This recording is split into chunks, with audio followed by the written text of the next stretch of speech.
En este módulo vamos a estudiar la producción y los costos.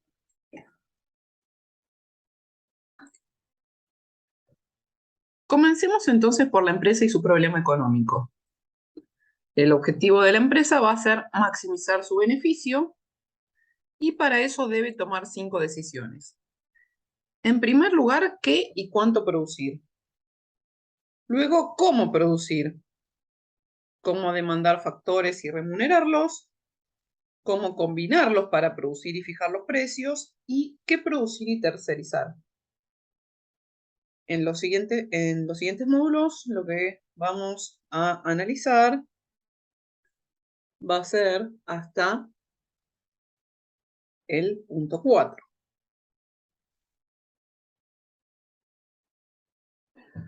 Veamos entonces los mercados y el entorno competitivo. Vamos a tener una estructura de mercado de competencia perfecta cuando tengamos muchos productores y productos idénticos, y luego vamos a tener competencia imperfecta en distintos casos. En la competencia monopolística vamos a tener muchos productores, pero a diferencia de la competencia perfecta, va a haber productos diferenciados. Es decir, productos que son sustitutos, pero no son un producto homogéneo.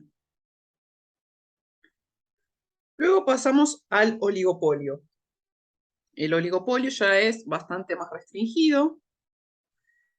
Es un mercado donde hay pocos productores y los productos son sustitutos. Y por último, el caso extremo del monopolio, donde tenemos un único productor con inexistencia de bienes sustitutos.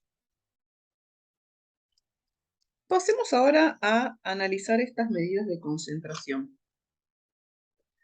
El primero que tenemos es el coeficiente de concentración de 4 empresas. Aquí vemos que el porcentaje de las más grandes nos va a medir qué tan concentrado se encuentra el mercado.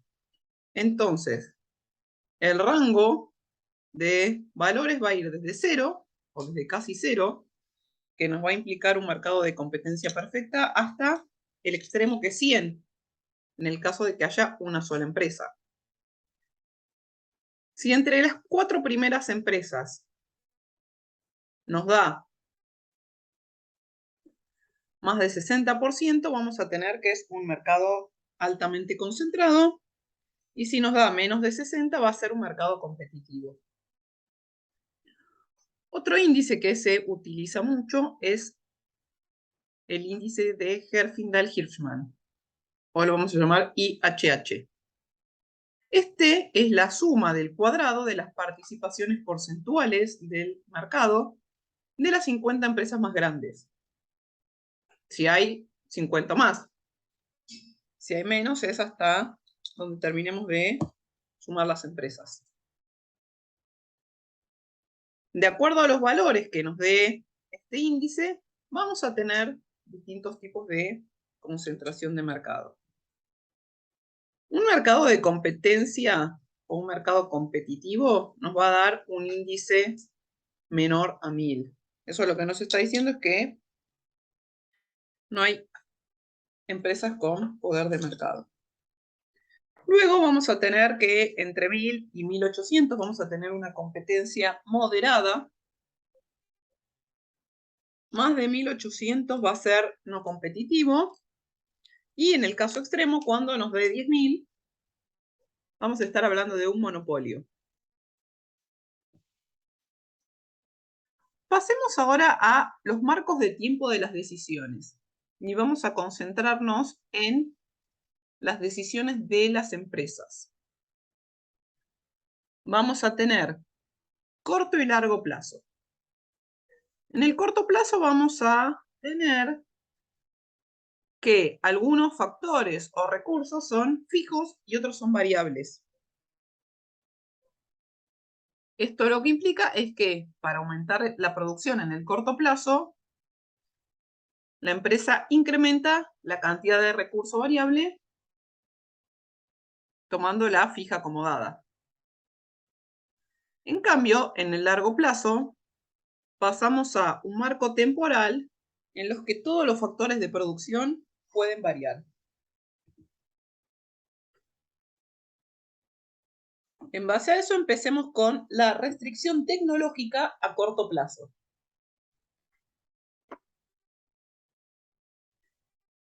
Lo que vamos a tener en primer lugar es que para aumentar la producción,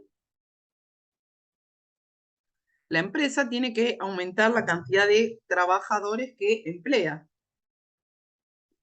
Recordemos que en el corto plazo el resto de los factores va a estar fijo. Y entonces esta relación entre la producción y el factor variable, en este caso el trabajo, lo vamos a describir a través de tres conceptos. El primer concepto es el producto total, que es la producción máxima que se puede generar dado un nivel de trabajadores. Además, cada aumento del factor variable, es decir, del trabajo, genera un alza en el producto total. Luego tenemos el producto marginal, que este nos muestra cuánto varía el producto total por cada unidad adicional de trabajo que se agrega cuando todo lo demás permanece constante. Y luego tenemos el producto medio, que es el producto total dividido por la cantidad de trabajadores empleados, y esta medida nos va a dar la productividad. Entonces, lo que nosotros vamos a hacer es trabajar cada uno de estos con detalle y también la relación entre algunos tipos de productos a fin de determinar cuál es la cantidad de trabajadores que la empresa debe contratar. Empecemos con producto total y producto marginal. Vemos que el producto total, de alguna manera, es similar a la frontera de posibilidades de producción.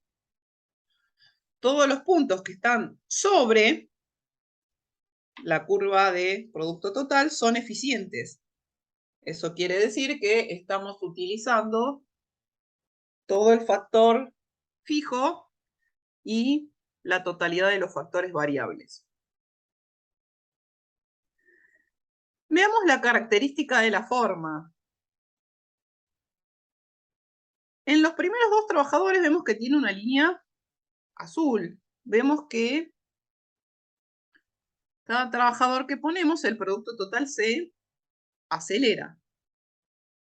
Pero luego fíjense que entre el segundo y el tercer trabajador, en el producto total tenemos el área o la línea rosa. Que fíjense que nos muestra que el producto total o esta función de producción está cambiando de concavidad. Entre 0 y 2 es convexa, o sea que crece a una tasa creciente, para luego hacerse cóncava y crecer cada vez a una tasa más baja. Esa convexidad o esa concavidad de la curva de producto total la vamos a analizar con más detalle cuando ahora vemos el producto marginal. Además de la definición que dimos anteriormente, recordemos que cualquier unidad marginal que estamos midiendo implica que estamos tomando la pendiente de la curva, en este caso de producto total. Entonces veamos. En el principio, o sea, los primeros trabajadores, vemos que el producto marginal del trabajo es creciente, o sea, vamos a tener rendimientos marginales crecientes al inicio.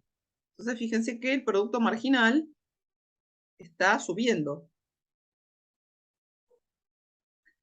Esto nos dice, el trabajador adicional es mayor, es más productivo que el trabajador adicional anterior.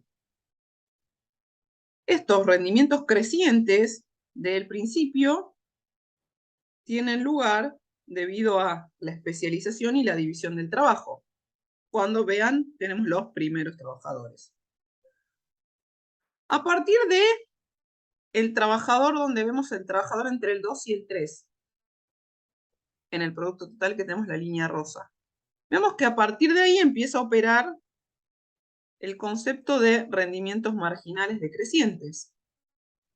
Y fíjense que el producto marginal sigue siendo positivo porque se encuentra por arriba del 0, pero va bajando. ¿Qué quiere decir eso? Que crece cada vez más despacio. Entonces, estos rendimientos marginales decrecientes implican que el último trabajador es menos productivo que el anterior en términos marginales. Entonces, vamos a ver que este rendimiento marginal decreciente se explica por el agotamiento del factor fijo. Fíjense que vamos poniendo cada vez más trabajadores y el capital o el factor que tengamos fijo, podría ser la tierra, se mantienen constantes. Entonces, lo que vamos teniendo es un agotamiento de ese factor fijo. Una vez analizado esa relación, pasamos a la siguiente, que tiene que ver con el producto medio y su relación con el producto marginal. El producto medio alcanza su punto máximo cuando iguala al producto marginal. Vemos que la línea violeta se hace máxima cuando se corta con la línea rosa. Y la relación que existe entre estos es, vemos, si el producto medio es igual al producto marginal, el producto medio es máximo, y ese es el punto donde elegimos la cantidad de trabajadores a contratar. Veamos de los distintos lados cuando estamos con signos de desigualdad. Entre 0 y C, o sea, entre que comenzamos a contar y el punto C, tenemos que el producto marginal, es decir, la línea rosa, va por encima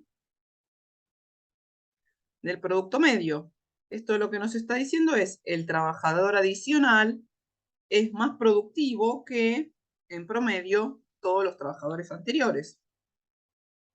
Entonces eso nos está indicando, siempre que el producto marginal sea mayor, que debemos contratar más trabajadores. Cuando pasamos del otro lado nos muestra lo contrario. La línea rosa está por debajo de la lila, de la violeta, y entonces eso nos dice que, como el último trabajador aumenta la producción menos que todos los anteriores, el producto medio empieza a bajar y tenemos que dejar de contratar trabajadores. Por eso vamos a ver que en el punto donde el producto medio es igual al producto marginal, es donde la empresa decide cuántos trabajadores va a contratar.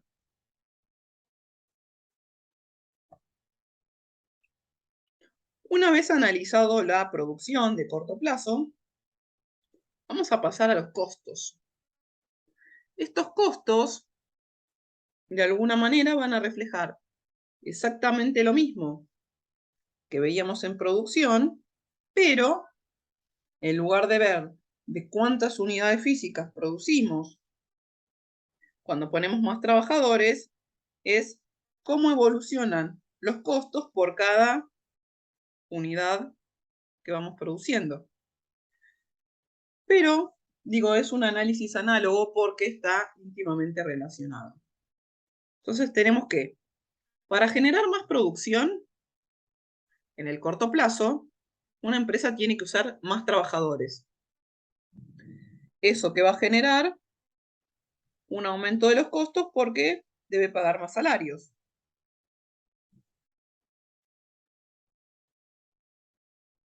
Dentro de costos, vamos a tener entonces, en primer lugar, el costo total. El costo total va a ser lo que nos cuestan todos los factores de producción. pero lo vamos a desagregar en dos. Vamos a tener el costo fijo, que va a ser el costo de los factores fijos de la empresa. En términos de lo que estábamos hablando anteriormente, sería el costo del capital, que va a ser constante. Y veamos que además va a incluir ganancias normales, es decir, que va a considerar el costo de oportunidad.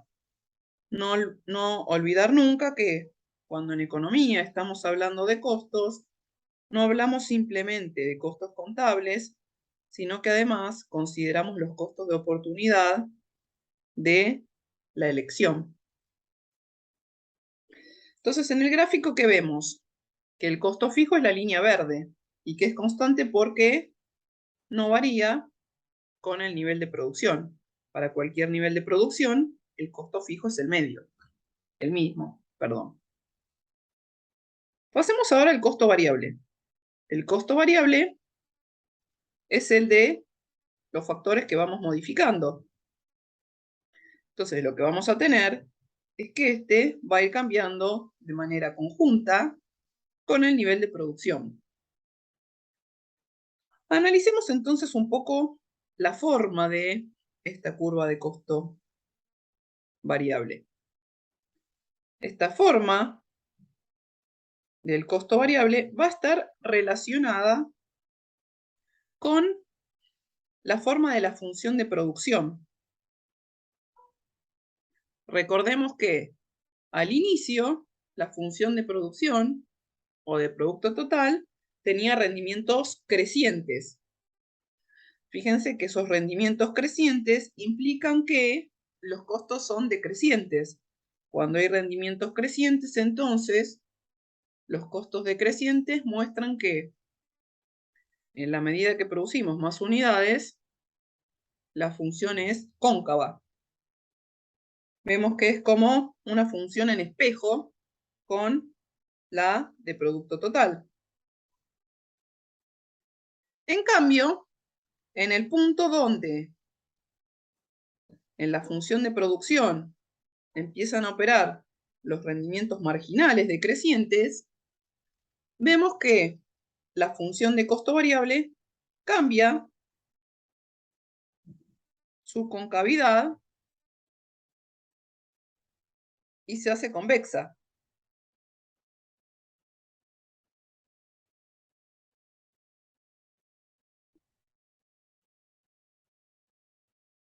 Por último, nos queda ver la forma de la función de costo total.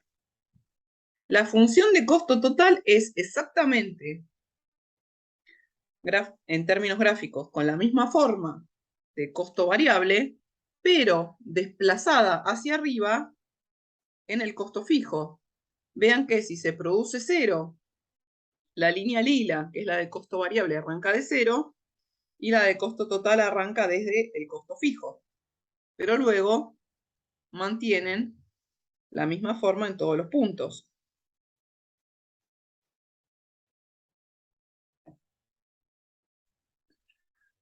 Además de estos costos absolutos, tanto fijo, total y variable, tenemos costos medios para cada uno de estos conceptos y tenemos el costo marginal.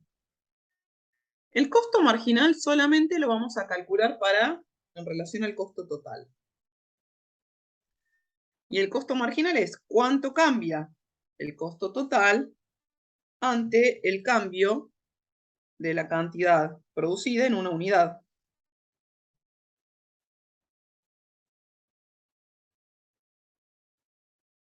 Entonces vemos que con cantidades pequeñas el costo marginal baja porque tenemos una mayor especialización y división del trabajo.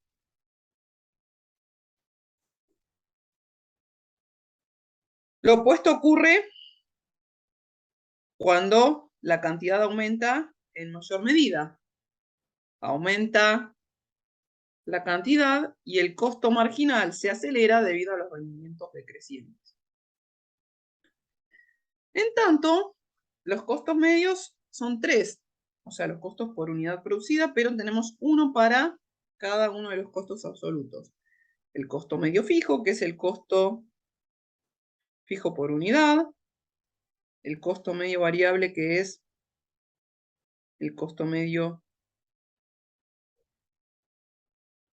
el costo variable por unidad, y el costo medio total, que es el costo total dividido la cantidad de unidades producidas.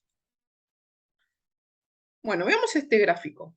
Vamos a identificar cada una de estas definiciones con los colores, para que sea más sencillo. Tenemos la línea verde, es el costo medio fijo. Ese es el menos relevante de todos, por ahora, porque no tiene ninguna relación con los otros. Sin embargo, veamos la forma. El costo medio fijo es decreciente, porque dado que es constante, en términos absolutos, en la medida que producimos más unidades, va a ir disminuyendo.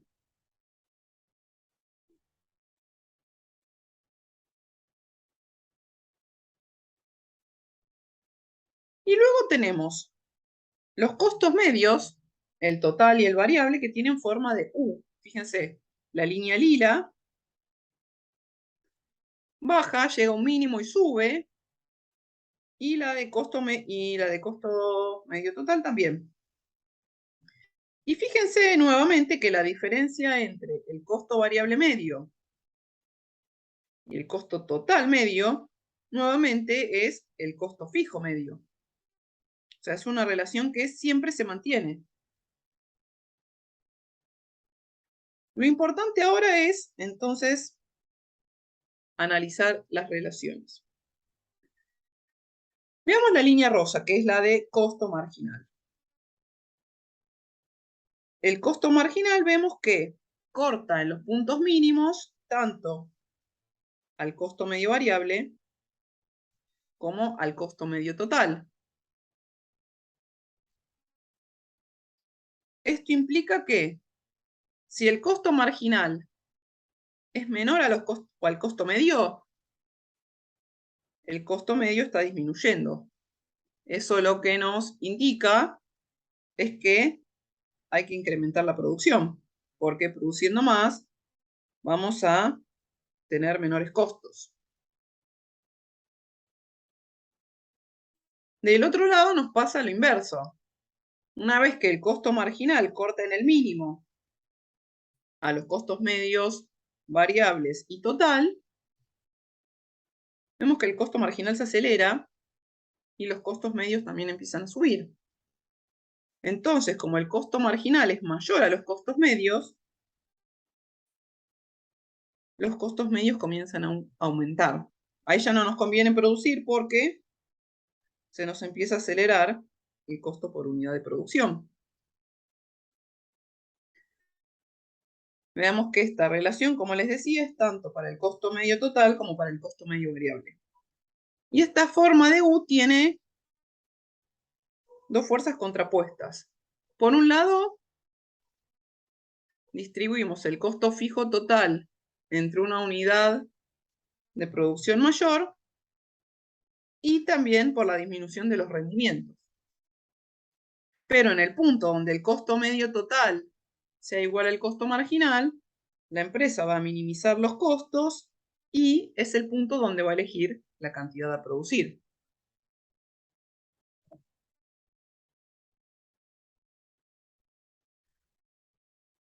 Veamos, como les decía anteriormente, que estas curvas tienen forma de espejo.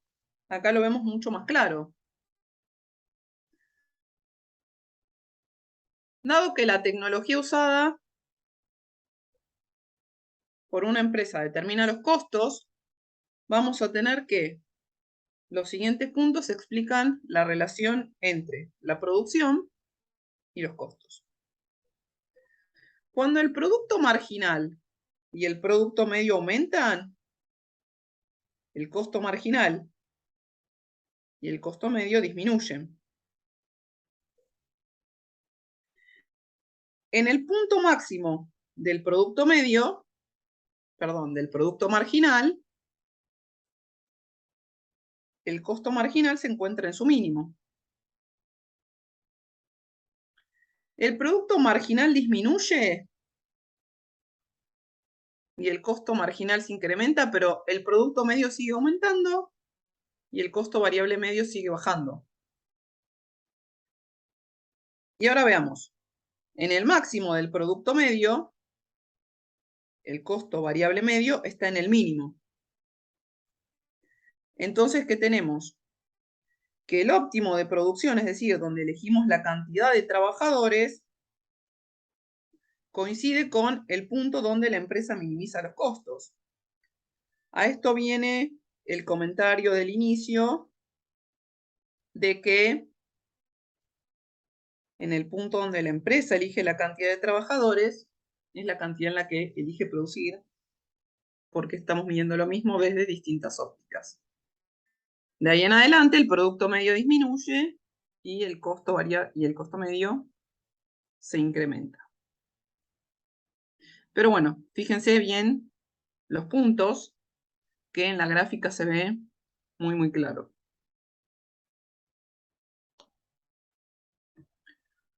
Pasemos ahora a las curvas a largo plazo. Costos a largo plazo. Recordemos que en el largo plazo todos los factores son variables. Entonces, la empresa puede cambiar tanto la cantidad de trabajo como de capital. Van a depender de la función de producción de la empresa, que es la relación máxima entre la producción alcanzable dado el capital y el trabajo. Pero ahora recordemos que la diferencia es que los podemos cambiar los dos. ¿Sí? De aquí vamos a obtener un nuevo concepto, que es los rendimientos decrecientes. Pero para el largo plazo. A medida que aumenta la cantidad de trabajadores, surgen rendimientos decrecientes para cada uno de los tamaños de la planta. ¿Qué quiere decir esto? Que aunque vayamos aumentando el capital, este capital, si no lo continuamos aumentando, en algún momento comienza a tener rendimientos decrecientes como veíamos anteriormente en el corto plazo.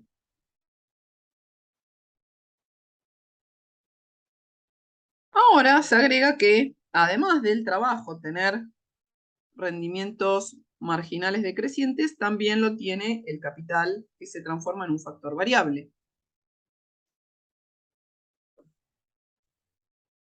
Cada unidad adicional de capital también entonces tiene rendimientos marginales decrecientes.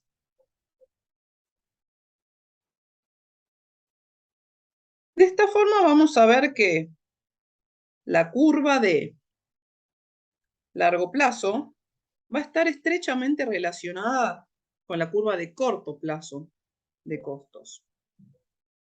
Porque lo único que vamos a estar haciendo es cambiando la escala temporal, pero de alguna manera lo que nos cuesta determinados niveles de producción va a ser análogo. Entonces, todas las curvas de costo total medio a corto plazo tienen forma de U, y para cada una, cuanto más grande es el tamaño de la planta, mayor va a ser la cantidad que nos minimiza el costo total medio. El costo total mínimo para una planta más grande, es decir, con más capital, ocurre con una mayor cantidad que en el caso de una más pequeña. ¿Por qué?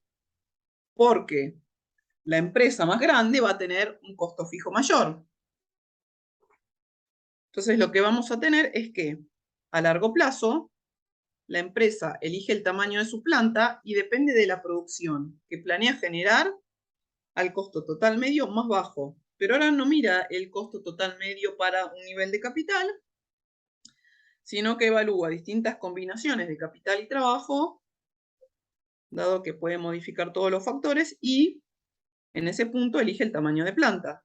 El tamaño de planta está dado por la cantidad de capital que la empresa decide utilizar.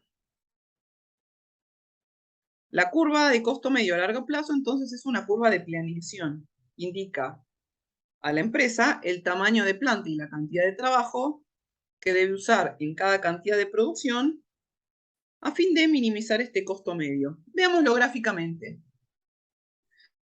Vemos las líneas que están claritas, son los costos totales medios de corto plazo para distintas plantas. Vean que tenemos CTM1, CTM2, CTM3, CTM4. Entonces tenemos que en esos puntos las empresas operarían en el corto plazo. Veamos entonces qué ocurre en las primeras plantas. Veamos, entre 1 y 2, vemos que la línea celeste, que sería la curva de largo plazo, está decreciendo. ¿Qué nos muestra esto que está decreciendo? Nos dice que aumentar el tamaño de la planta hace que disminuyan los costos. Entonces, en ese punto nosotros vamos a decir que tenemos economías de escala.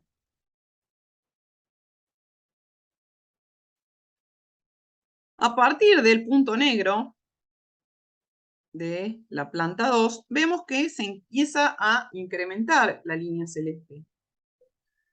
Y esto tiene que ver con esto que decíamos anteriormente, de que las empresas más grandes tienen costos fijos más altos. Entonces, expandir demasiado el tamaño de la empresa va a llevar a un incremento de los costos fijos y por lo tanto de los costos medios totales. Entonces, en ese caso, cuando el costo medio de largo plazo comienza a crecer, tenemos deseconomías de escala. El punto donde la empresa va a elegir producir en el largo plazo es el punto negro donde tiene la escala eficiente mínima.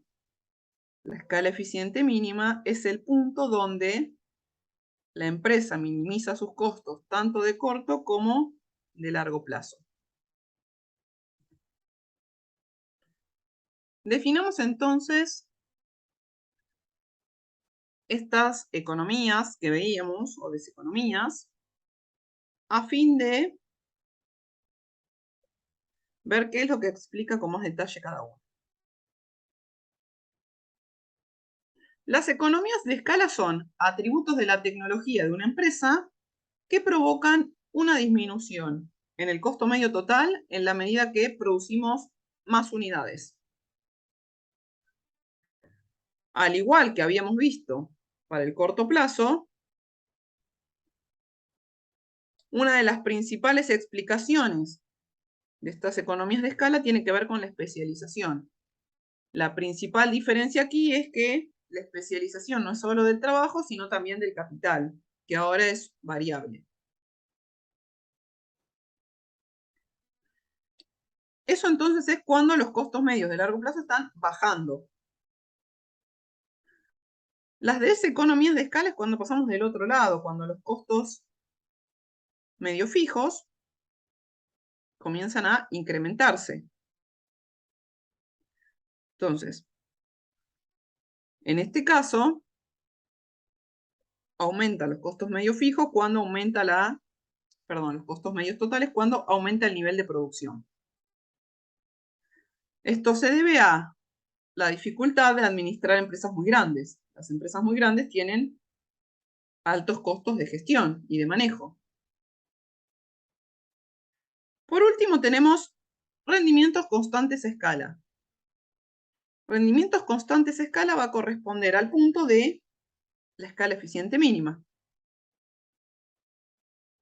Entonces, es el atributo de la tecnología de una empresa que mantiene el costo medio total de largo plazo constante con el aumento de la producción. Y recordemos que era el punto donde íbamos a elegir producir en el largo plazo. Bien. Bueno, por último veamos la escala eficiente mínima. Esta lo que nos muestra es la cantidad más pequeña que una empresa puede producir en el largo plazo a menor costo.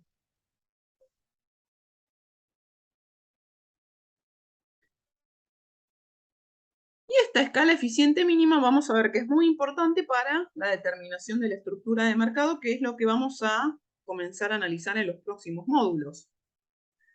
Los mercados con escala eficiente mínimas pequeñas en relación con la demanda nos está dando como señal que va a tratarse de un mercado competitivo, ya que si las escalas eficientes mínimas son pequeñas, va a haber lugar dentro de la oferta para que haya muchas empresas. Lo opuesto ocurre cuando la escala eficiente mínima es grande con relación a la demanda del mercado. Vamos a ver que solo un número pequeño de empresas o, en el extremo, una sola, tiene capacidad de obtener beneficios. En ese caso vamos a pasar ya a los casos de oligopolio o, en el extremo, del monopolio.